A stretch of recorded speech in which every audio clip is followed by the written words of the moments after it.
कोल्हापूर आणि सांगलीसाठी दिलासा, अलमट्टी धरणाचा विसर्ग वाढवणार, 2 लाख क्युसेक विसर्ग केला जाणार।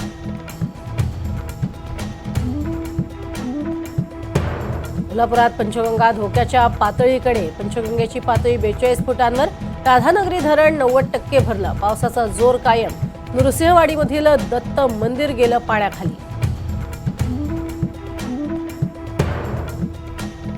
सांगलीत वारणेच्या पाणी पातळीत वाढ, कृष्णेच्या पातळीत 1 इंचानं घट, आयर्विन पुलावरती पाण्याची पातळी 29 फुटांवर।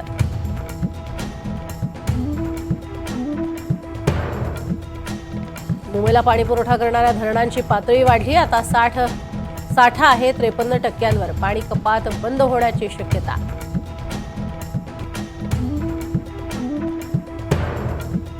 अर्थमंत्र्यांना महाराष्ट्राचा पूर दिसला नाही, बिहारच्या पुरासाठी निधी दिला, महाराष्ट्र देशाचं पोट भरतोय, पैसे देतोय, त्याकडे केंद्र सरकारचं लक्ष नाही, संजय राऊतांचा सरकारला सवाल।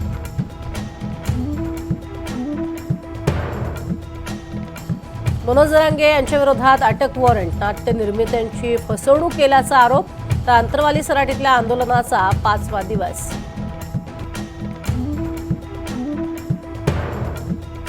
लाडकी बहीण योजनेत 6 नियम बदलले, जास्तीत जास्त महिलांना लाभ देण्यासाठी सरकारचा निर्णय।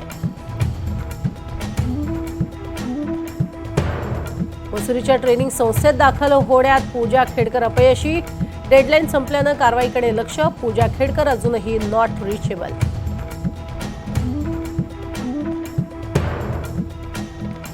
इंडिया आघाडीचं बजेट विरोधात आंदोलन, संसद भवन परिसरात विरोधकांकडून जोरदार घोषणाबाजी, इंडिया आघाडीच्या सर्व नेत्यांची उपस्थिती।